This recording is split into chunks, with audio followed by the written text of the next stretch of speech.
नमस्कार, आपका central employee news YouTube channel के नए और प्रेस वीडियो में आपका हार्दिक स्वागत है। सभी पेंशनर्स, केंद्रीय कर्मचारी, राज्य कर्मचारियों की महंगाई भत्ता और महंगाई राहत को लेकर इलाहाबाद हाई कोर्ट से सुनवाई को लेकर बड़ी खबर।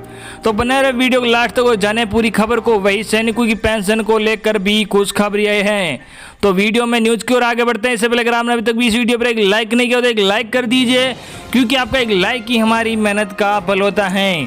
वही चैनल को भी फ्री में सब्सक्राइब नहीं किया और सब्सक्राइब कर लीजिए, ताकि आगे भी आपको कर्मचारियों व पेंशनर से संबंधित लेटेस्ट न्यूज देखने को मिलती रहे। दोस्तों, महंगाई भत्ता की खबर को जानने से पहले मोदी सरकार से बड़ी खबरें हैं जो आप सभी देशवासियों को जानना बहुत ही जरूरी है। जी हाँ, बड़ी खबर, मोदी सरकार 20 जुलाई को लागू कर सकती है कंज्यूमर प्रोटेक्ट एक्ट। आपको पहली बार मिलेंगे कौन कौन से अधिकार, जानिए। जी हाँ, उपभोक्ता संरक्षण अधिनियम 2019 बहुत जल्द ही पूरे देश में लागू होने जा रहा है। उपभोक्ता मामले, खाद्य एवं सार्वजनिक वितरण मंत्रालय की सूत्रों की माने तो 20 जुलाई 2020 या अगले हफ्ते किसी भी दिन यह अधिनियम लागू होने जा रहा है।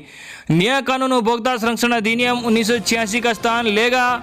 मोदी सरकार ने इस अधिनियम में कई बदलाव किए हैं। उपभोक्ता एवं खाद्य मामलों के मंत्री रामविलास पासवान ने पिछले ही दिनों कहा था, उपभोक्ता संरक्षण अधिनियम 2019 के नियमों का मसौदा तैयार हो चुका है। पीएम मोदी के दिशा निर्देशों में एक ऐसा कानून बना है जिसको लागू हो जाने के बाद अगले 50 सालों तक देश में कोई और कानून बनाने की जरूरत नहीं पड़ेगी।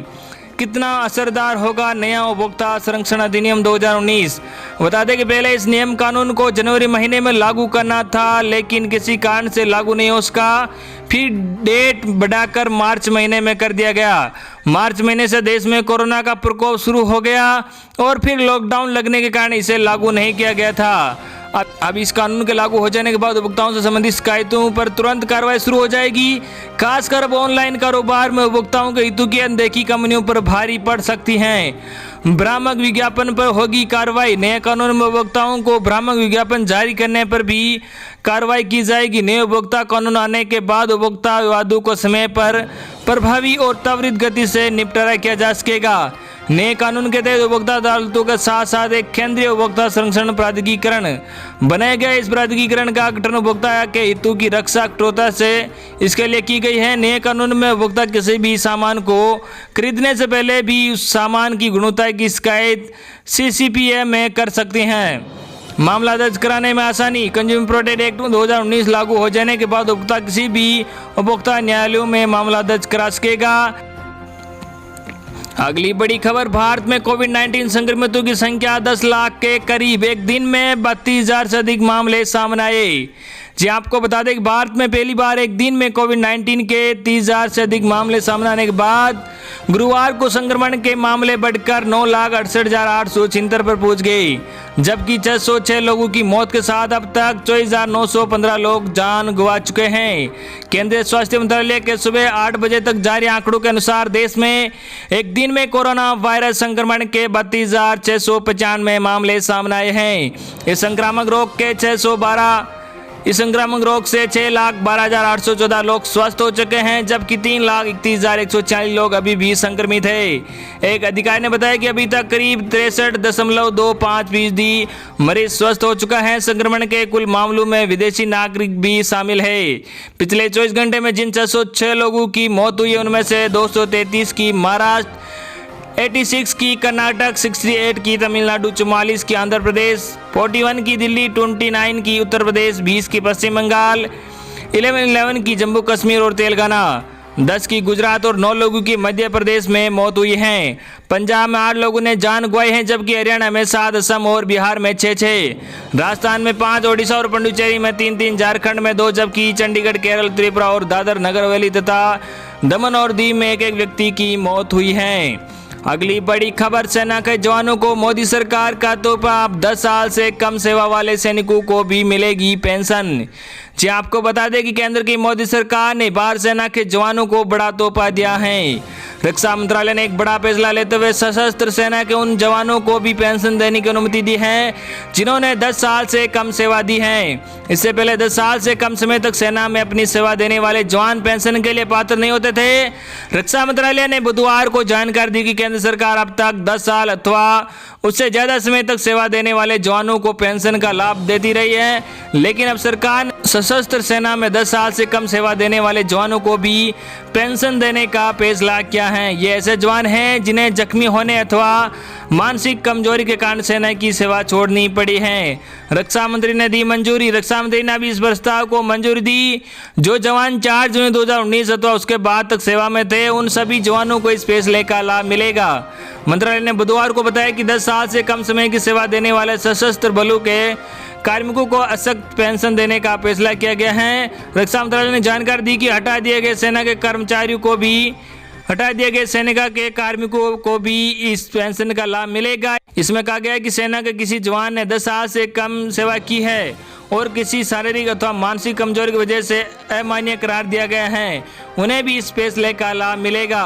पहले सिर्फ असक्त ग्रेजुटी का किया जाता था भुगतान। इन जवानों को अब सेना के संबंध कहीं से नहीं भी हैं और उसे स्थायी रूप से पुनर्नियुक्ति से हटा दिया गया है, तो भी इस फैसले का लाभ मिलेगा। प्रस्ताव को देश के रक्षा मंत्री राजनाथ सिंह ने मंजूरी प्रदान कर दी। इससे पहले असक्त होने के समय यदि किसी सैनिक के 10 साल की सेवा पूरी नहीं होती थी तो उसे सिर्फ असक्त ग्रेजुटी का ही भुगतान किया जाता था। अगली बड़ी खबर, कोरोना के कारण जान गंवाने वाले सरकारी कर्मचारियों के परिजनों को नौकरी देगी ममता सरकार। जी आपको बता दें कि पश्चिम बंगाल में कोरोना काल के दौरान जान गंवाने वाले सरकारी कर्मचारियों के परिजनों को ममता सरकार नौकरी देगी।